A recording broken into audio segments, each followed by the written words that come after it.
Hello सर्वांनी लक्ष द्या. प्रॅक्टिस सेट 2.1 बघा. प्रॅक्टिस सेट 2.1 या ठिकाणी काय म्हटलं आहे, identify with the reason which of the followings are Pythagoras triplets. काय म्हटलं आहे, पायथागोरस ट्रिपलेट.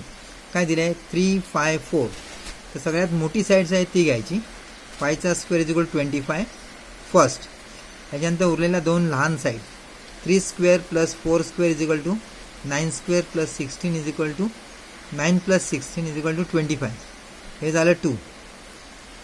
मग 5 square is equal to 3 square plus 4 square, कारण दोन्ही 25 आलेत ना. इथे म्हणायचं फ्रॉम 1 and 2. आणि मग हे खालती लिहायचं, the square of the largest number is equal to the sum of the square of the other 2 number. हे असं लिहायचं. सेकंड सम बघा. आता त्याच्यामध्ये लार्ज साईज कोणती आहे, 12 आहे. 12चा स्क्वेअर 144, त्याला म्हटलं 1. त्यानंतर 4चा स्क्वेअर 9चा स्क्वेअर, ते 16 plus 81 is equal to 97. 2 from 1 and 2. 12 square is not equal to 4 square plus 9 square. मग इथे म्हणा, the square of the largest number is not equal to the sum of the square of the other 2 number. Therefore 4, 9, 12 is not Pythagoras triplet. अशा प्रकारे काय बघा, वरती triplet होतं कारण दोन्ही 25 आले होते. Okay, 1 and 2. इथे मात्र 144 आणि 97 आले, म्हणजे इक्वल नाही आहे. मग हे तुम्ही करून घ्यायचं.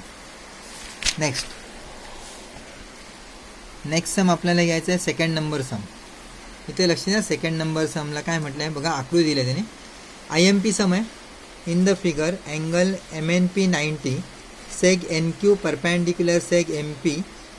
बघा, सेग NQ परपॅन्डिक्युलर MP हे महत्त्वाचं आहे. हे बघा, हे 90 दिले आणि हे पण 90 आहे. लक्ष द्या, याच्यामध्ये महत्त्वाचं काय, हा अँगल 90 दिला बघा, N90, आणि ही साईड 90 दिली आहे. हे इम्पॉर्टंट आहे. हा राईट अँगल ट्रायंगल आहे आणि इथून राईट अँगल ट्रायंगलच्या 90 डिग्रीमधून एक समोर साईड येते, ती पण 90 असते. याला हायपोटेन्यूस म्हणतात. कर्णावरती लंब येते, ती पण 90 असते. इम्पॉर्टंट ना, 2 90 आहेत एका ट्रायंगलमध्ये, 2 90 आहेत. म्हणून हे असं बघा, in triangle MNP angle MNP 90 given सेग NQ perpendicular hypotenuse, शब्द महत्त्वाचा आहे, hypotenuse MP given by property of geometric means. बघा, हा फॉर्म्युला आहे. ही आकृती लक्षात ठेवा, नावं बदलतील, आकृती अशीच राहील. हा N90 आहे ट्रायंगलचा आणि तिथून हायपोटेनियस झाली Q. मग त्यावेळी by property of geometric mean NQ square is equal to MQ upon PQ. बघा, NQ square is equal to MQ upon PQ. आणि मग व्हॅल्यू भरली आणि उत्तर काढलं. तर ज्यावेळी हे आणि हे 90 असतं त्यावेळी जॉमेट्रिक मीन लागतो. या सममध्ये पण सेम आहे बघा, हे आणि हे 90 आहे. तर या ठिकाणी पण जॉमेट्रिक मीन लागला आहे. बघा, कोणती साईड घेतली, मधली साईड घेतली. इथे पण मधली साईड घेतली होती बघा, N पासून स्टार्ट. N90 आहे, ट्रायंगलची साईड N आहे. तसं इथून P ने स्टार्ट करतात, PM square is equal to, या दोन साईड घ्यायचे, MR इंटू MQ. हे बघा, MR इंटू MQ, आणि व्हॅल्यू भरायची आणि उत्तर काढायचे.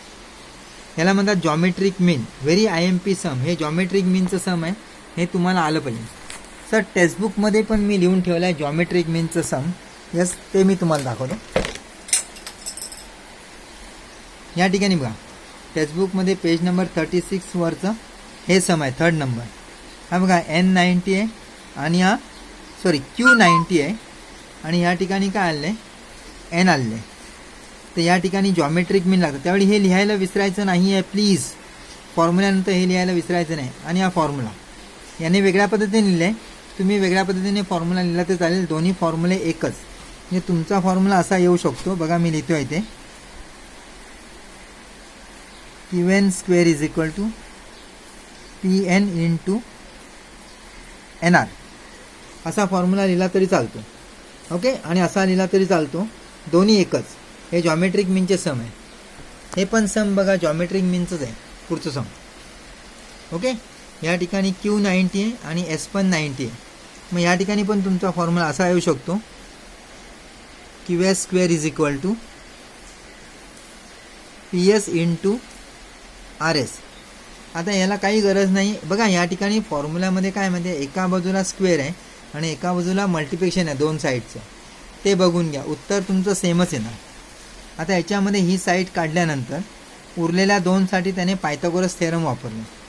मग या ठिकाणी ट्रायंगल कोणते घेतले आहेत ना पायथागोरससाठी हे महत्त्वाचं असतं. इथे ट्रायंगलचं नाव दिलं बघा QSR. आता QSR बघा ट्रायंगल असा येतो QSR. हा किती येतो 90 येतो. त्याच्यामुळे ही साईड हायपोटेनिस येतं. ही हायपोटेनिस आहे म्हणून हायपोटेनिसचा स्क्वेअर बघा QR चा square is equal to QS चा स्क्वेअर आणि SR चा स्क्वेअर. ही हायपोटेनिस आहे.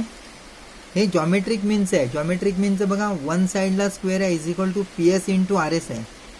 आणि पायथागोरस थेरममध्ये काय हायपोटेनिसचा square is equal to other 2 साईडचा स्क्वेअर्स आणि त्याप्रमाणे हे सम केलं. इथे पण घेतलेलं आहे. पण याची आकृती तुम्ही काढा. बघा याची आकृती मी काढून दाखवली आहे 90 लिहिलं आणि हायपोटेनिस लिहिला. तशी याची आकृती तुम्ही काढा आणि करा. सेम सम पुस्तकामध्ये इथे आहे. हे बघा हे सम 7 नंबर सम म्हणजे प्रॉब्लेम सेटचा प्रॅक्टिस सेटचा 7 नंबर सम सेम सम आहे. त्याच्यामध्ये बघा पहिलं कोणतं वापरलं आहे त्याने जॉमेट्रिक मीन वापरलं आणि नंतर 2 पायथागोरस वापरले त्याने. सेम सम आहे काही बदल नाही. हे तुम्ही करायचं आहे. त्याच्यानंतर हे सम झालं आहे. थर्ड झालं आहे. फोर्थ मी नंतर सांगतो. ओके 6 नंबर सम आहे very IMP sum. 6 number sum is very IMP sum. 6 number sum is very IMP sum. Find the side and perimeter of the square whose diagonal perimeter of the square काय म्हटलं आहे ते square whose diagonal is 10 cm. हे बघा हा square काढलेला आहे. Okay या ठिकाणी मी फॉर्म्युला लिहिला हा वापरा. Side of square is equal to 1/√2 into diagonal. मग डायगोनलची व्हॅल्यू भरली 1/√2 इंटू 10 डायगोनलची व्हॅल्यू भरल्यानंतर मग इथे रॅशनलायझेशन केलं म्हणून √2ने इथे मल्टिप्लाइड आणि इथे मल्टिप्लाइड दोन्हीकडे मल्टिप्लाइड केलं आणि मग इथे किती आले वरती 10√2/2 2ने डिवाइड केलं तर किती आले 5√2 म्हणजे साईड किती आली 5√2. Side of the square is equal to 5√2. मग पहिला formula perimeter of the square is equal to 4 into sides आणि मग काढलं उत्तर. ओके बघून घ्या. हे पण सम झालं हे झालं. आता 8 नंबर सम बघा 8 number sum. Find the diagonal of a rectangle whose length is 35 and breadth is 12 cm. हा बघा रेक्टँगल काढला. डायगोनल काढायचं आहे.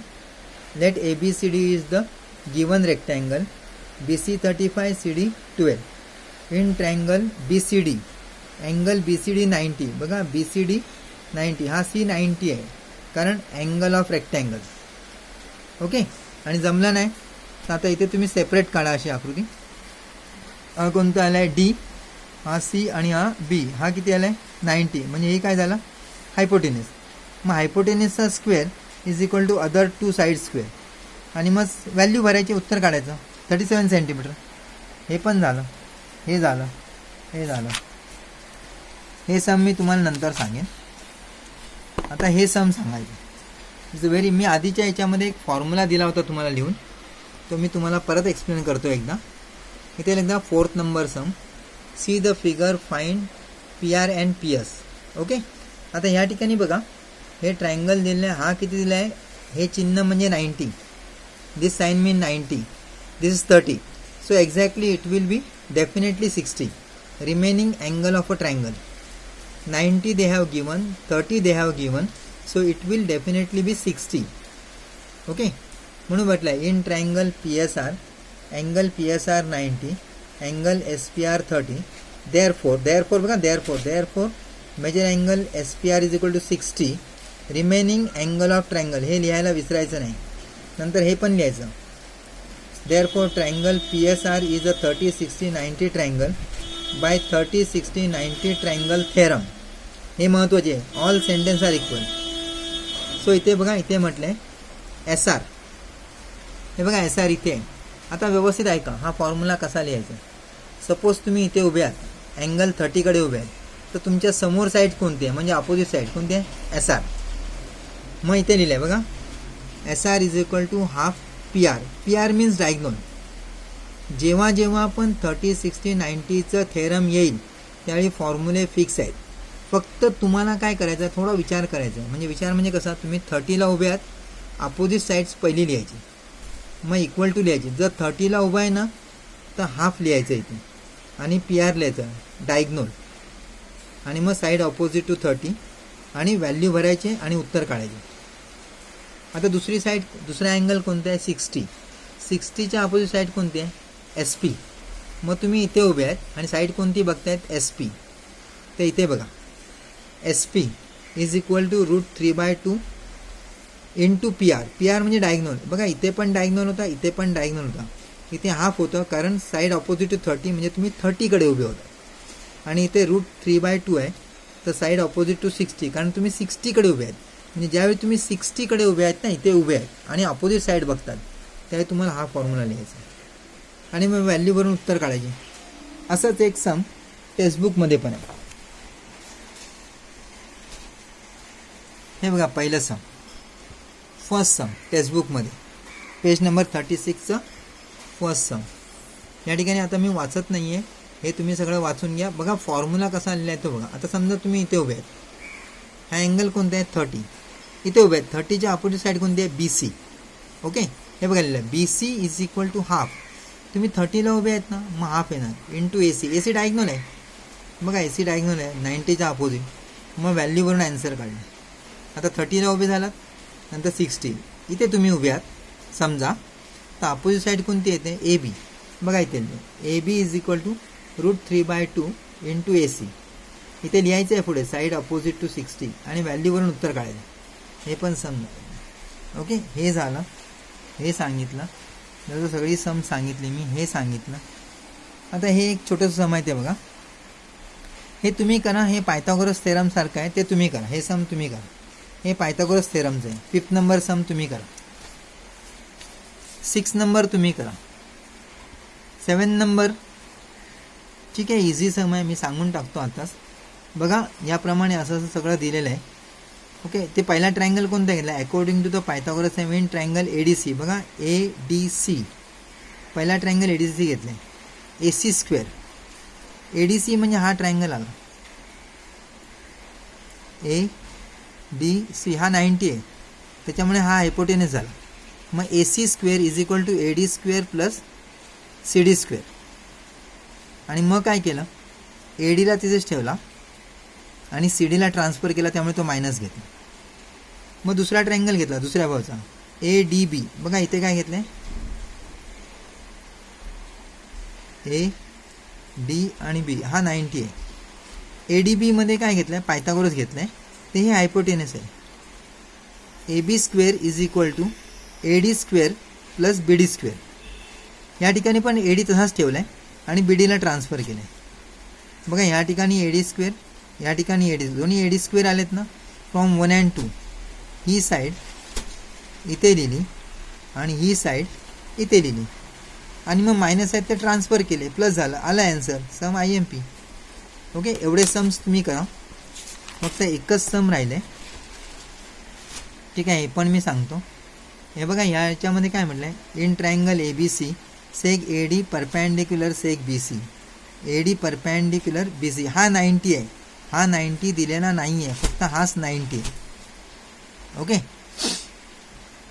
आणि त्याने मापं दिले आहेत याप्रमाणे, ती वाचून घ्या तुम्ही. बघा अँगल ADC 90 असं म्हटलेलं आहे. ADC हा 90 आहे. मग याच्यात पायथागोरस थेरम लागेल. हा ADC 90 होईल ना. हा बघा ADC हा 90 होईल. मग याच्यात पायथागोरस थेरम लागेल. हां, दोन्ही साईड इक्वल दिले आहेत. अँगल C 45, अँगल A 45, म्हणजे हा पण 45, हा पण 45, दोन्ही अँगल 45.